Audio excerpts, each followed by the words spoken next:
Welcome. What we're going to be looking at in this video is we're going to be looking at choosing some additional materials to supplement your writing and your exam work, and basically any of the areas of study that you're covering. Now, mainly the people who will be using this video are those in senior years, year 11 and 12, where you're asked to include additional materials when you're writing a response. So you may be asked to choose any kind of text at all from basically anywhere to help supplement your ideas and add another perspective along with your prescribed text. Now, the general rule is, of course, that your prescribed text is always the number one priority. But we're going to look at it in terms of what sort of additional text you should be selecting and what sort of a range you should be going for. And to basically go through the various types. Now, in this video, we'll just go through books and the sorts of books that you can look for, the difference between contemporary and classic books, and to go through a couple of places where you're going to be able to find those sorts of texts, and then a few sort of tips about where to look and what sort of texts are going to be right for you. Okay, so we'll start with basically by saying that it requires you to find a text which suits both you and your topic. Alright, so not just a text which suits your topic, but something that suits you as well, as in something you can write about. If you're picking a text and it's too hard for you, then don't use it. It's a common sense thing. So it doesn't have to be necessarily the best text in the whole world for it. It can be something that is familiar to you. It can be something that's within your taste. Of course, you wouldn't just select a text because you are familiar with it. I would definitely encourage you to go off and actually have a look around for different books and have a look at some things that you might like, because there are a number of different texts out there and there are a number of different things which would actually suit you. And even then, it could be in the classic section, it could be in the contemporary section, it could be anywhere. I mean, look around on the internet for different book guides, and they'll give you some ideas of some books that you can look for which you might actually enjoy.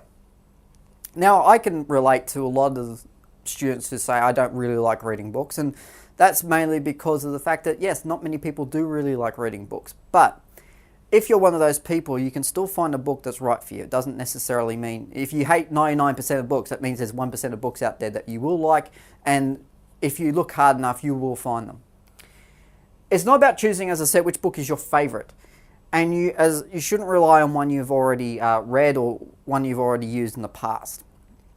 Now, there are a couple of reasons for that. First of all, of course, there's a HSC list, which will affect anything you choose. And even if you're not necessarily doing a HSC now, it's a good idea to avoid the ones on the HSC list because you can continue using them. So if you're in year 11 and you've chosen a text which is on the HSC list, it's all well and good for year 11, but when you get to year 12, you're going to have to find a new one. So you can use it for year 11, but it'd be best advised that you go off and find a different one that you can also use in year 12, and that will save you having to do extra work later. Alright, so some things to look for. First of all, you want to be looking for something deep, as in something that gives you as many possible aspects to write about. So find something that's not simplistic and shallow and all those sorts of things, but find something that's going to give you a bit of theme, or a few themes, or a few ideas, a few complexities for you to be able to write about and explain. Now, these may be things that are left up to interpretation by the author. These may be a number of nuances in the story. This may just simply be the way it's written. But find something about it which will allow you to write about in many ways. The problem is with choosing one with a simple or sort of one or two ideas, is it's all well and good if you get a question that, or a topic which suits those one or two ideas. But if you don't get that, then the text is not going to offer you much in terms of being a supplement for what you're doing. And basically it means that the text is almost useless, and including it's just going to be wasting your time. So find something deep. Second of all, find something well known. Now, the reason why I say that, or something is relatively well known, as in an author that people would have heard of. Now, the main reason for that is that despite the fact that you are free to choose whatever you want, first of all, you don't have to feel like you're explaining it. So if you choose something really obscure, and I know this from a lot of students who choose things like various foreign titles, which I'll go through a bit later, but if you go for a text which you feel like you have to explain the concept to the marker, you've already gone too far. Because by having to explain the concept, you're not really doing what you're adding the text for. You're adding the text so you can add to your argument, not so you can add another completely different view, which you have to explain, which you have to then try and argue why it matters to your argument, by the time you get to that point, you've already well and truly confused whoever's marking it and going, why have you included this? There are many options which are far more well known for virtually any area of study that you'll cover. And also a lot of the well-known ones will have study guides, which will help you along as you go. So if you're not sure, or if you need another perspective about what a text means, then you can look at those study guides. There's plenty on the internet, and there are plenty on offer, which will give you a chance to have a look at them. Something that's well regarded. Now, this isn't necessarily a bestseller, and I would really like to reinforce this, because a lot of books on modern bestseller lists are not very, very good. And if you have a look at sort of the bestsellers in context, they don't really offer much in terms of the depth or basically the clarity of ideas that will really allow them to be a very good supplementary text. You need to find something that's well reviewed and awarded. So something that's won book awards, something that's won prizes, all those sorts of things. Find something like that, and particularly if you choose something like that, it shows that you're willing to take on an intelligent perspective, and it means that you're also looking to read around a bit, and that you've thought really carefully about the choice of text that you've used. So by having something that's well regarded means that you're well on your way of basically being able to prove that, and also because a lot of teachers will be familiar with the well regarded stuff. They won't be necessarily as familiar with some of the bestsellers, and unless they read them in their own spare time, they're going to wonder why you've included them. So to have something well regarded is always a plus, and particularly choosing a lot of classic texts or even classic contemporary texts is the best way of showing that you are really taking it seriously and that you're really choosing your text carefully. And finally, something that's suitable. Of course, no matter what text you choose, it must be suitable for your area of study, and it must really add something to your argument. And you really got to ask yourself that question: what will it add? So if it's not going to add anything, then obviously you won't include it. But there are many occasions where you think, oh, okay, well, I've already read it, so I've got to find a way to include it somehow. If that's the case, then I would really suggest you get another one. Something else that's going to be a little bit more suitable. Of course, the best thing to do is obviously to reread or to read the synopsis of it first before you start reading, even if it gives away the story. I know it might sound a bit horrible to sort of give away the story of a text, but the one thing about it is you want to be choosing something that's going to be right for you, and you don't want to have to find out after 700 pages that's not the right one. So be very careful with that. Okay, where to look? Where are you going to find the best text? First of all, Nobel Prize lists, obviously. The Nobel Prize for Literature, should I say. So if you have a look for past winners of that prize, you'll see a number of different texts. A lot of them will come from a number of different countries. They won't always be English, but looking for the English ones particularly will help you. The Pulitzer Prize, American ones. A lot of those texts are quite well regarded, and you'll find a lot of the texts which are not on the Australian HSC list. A lot of the Australian HSC texts are just that, Australian. So if you come across here, you'll find a lot of texts which aren't on the list, which are in frequent study elsewhere, and you'll find a lot of material on them. The Booker Prize is the Commonwealth one, which is basically includes nations like Australia and Britain. And this is where you'll find a lot of local ones. Now, a lot of the more modern winners are not on the HSC list, so you'll find a lot of things on them.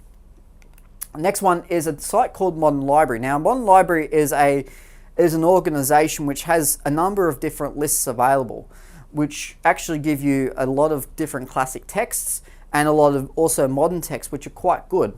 And a lot of them, again, are not on the HSC list. So if you look on there, you'll find a number of texts. Some of them are foreign language, but a lot of them are English texts, and they will give you a very good guide to some things you can be looking for.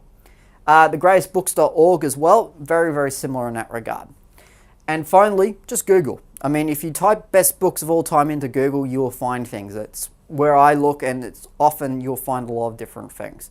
So any of those sources will give you a very good source of information and will allow you to choose the best book. Plus, a lot of them will also include synopses for each of the books. Of course, if you can't find a synopsis on the site, then always look up Wikipedia. I mean, Wikipedia is a very good starting point, and if you want a synopsis of the book and what it's about, you'll find a fairly good one on there. And most books will be covered by it, so it's always a good place to start. So any of those places are a good one to start. Okay, what to avoid? Now, most students go straight for Harry Potter or something along those lines because they've read them and they've been familiar with them. But anything on those lists are really not good.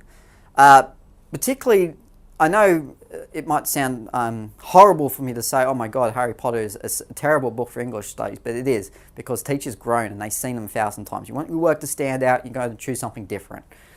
So anything like that, get rid of it. Second of all, autobiographies. Now, particularly a lot of modern autobiographies are written by people who, for the lack of a better word, don't have a very deep life story. So avoid anything autobiographical just for that reason, because you're not going to really find anything deep. Obscure or very, very niche novels. Now, if you're into a very particular style of fantasy or romance or any kind of story, it might be good for depth and all those sorts of things, but again, it's one of those sort of texts that you have to explain. And if you have to explain it to someone, then you're really not doing what you need to be doing. Alright, so if your first paragraph of your argument relating to that text is arguing why it should be there, you're not really doing what needs to be done. You need to be arguing immediately what that text adds and what sort of point of view it adds to your prescribed text. So if you're using anything obscure and niche, avoid it. One-dimensional stories. Always avoid anything that doesn't give you any more than a couple of ideas to use. And it's particularly anything basically simple, simplistic.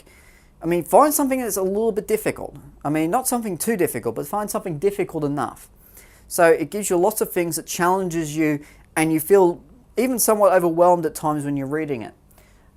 It's better to do that than choose something one-dimensional, which is just too easy, too simple, and if you don't get the right kind of question, absolutely useless.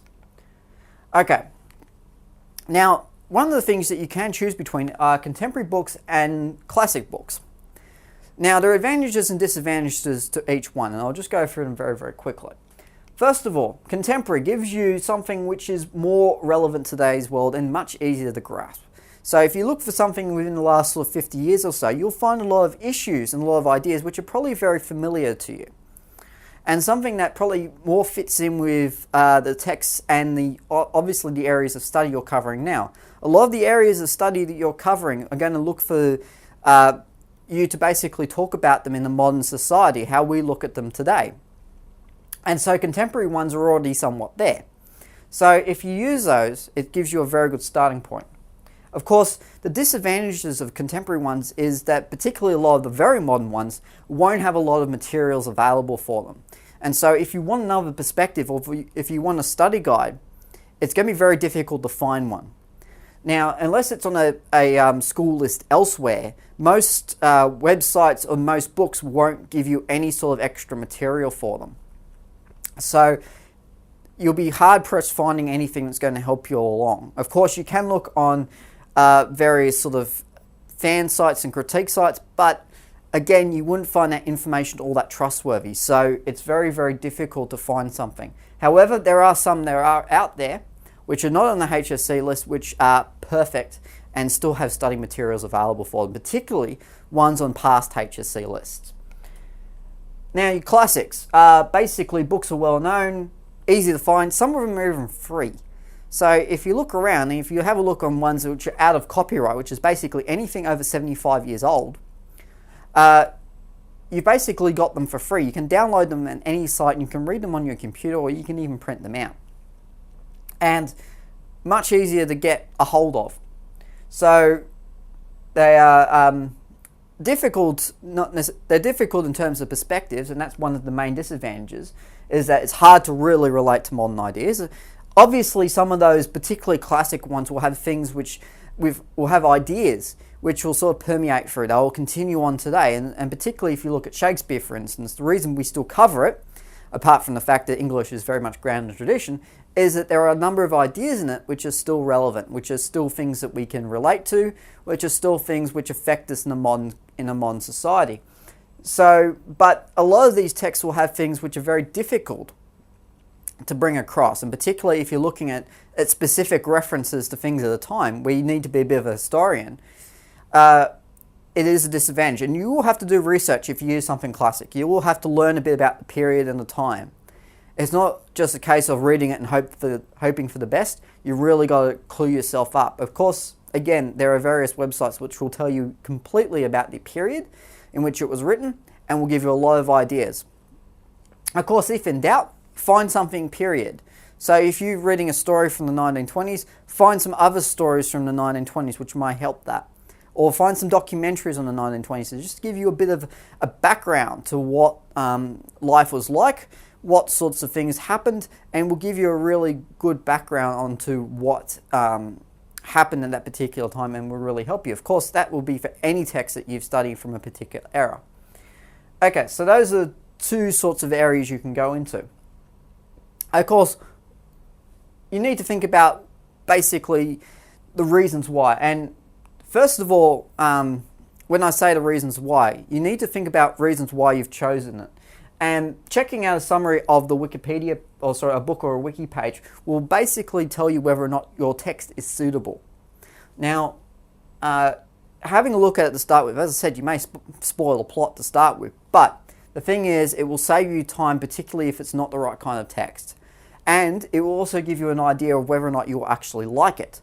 Of course, that's one of the big things. The text and you must be compatible. If you read it and the whole time go, oh, I hate it, I hate it, I hate it, I hate it, that's going to come across when you start to talk about it, because you won't be going into such great depth with it. If you hate it and you can still sort of get along with it and understand it and have a lot of ideas about it, then yes, you can probably get away with it. But if it's something that you really despise and really hate working on, you're not going to get the same amount of depth. You must read it before attempting to analyze it. As in, sit down, read it on a train, on a bus, on a beach, wherever, before even bothering to attempting to take notes on it. Make sure you read it. It's the same with any text, but make sure you do that, especially with these ones. Have a few books in mind before you settle. So have a few choices. Read a couple of them before you really settle on one or two. Now, that's a big thing, because obviously you don't want to be have your heart set on one text and find it's not suitable and then have to go back and start all over again. If you have a few in mind, it gives you a bit of choice, and if you start reading something and go, oh, it's not really the right one, then you can go immediately to one of the others and you don't have to start again. And finally, check the HSC list before you begin, especially if you're doing this in Year 11 and you're preparing some additional materials which are going to help you when you go into your HSC. Then make sure you really do check the list. It's on the Board of Studies website, and it will give you the complete list of texts which are on there. So make sure that's not on there, and that's on any list. That's the extension lists, the standard list, the advanced list, the ESL lists. Any of those lists, you need to avoid those texts, because even if you're not doing them, or you say, oh, I'm in standard, it doesn't matter if I do an advanced text, it does. You will still get marked down for it. So make sure you check it before you start. Alright, so in summary, make sure you look for texts which are deep. Find something that's going to give you something to dive into, gives you lots of different ideas, and gives you a number of different perspectives that you can talk about. That way, if you get a question which asks you for any number of perspectives, you can answer it with that text. Choose very carefully. Don't choose something sort of very quickly and go, that will do. Find something that's really going to work for you. And finally, as I said, find something right for you. Don't just settle with one and go, oh, I hate it, but I'm going to use it because I can't be bothered finding another one. Really focus on finding one that's right for you. And that's basically about it for finding additional books. Until next time, I'll see you later.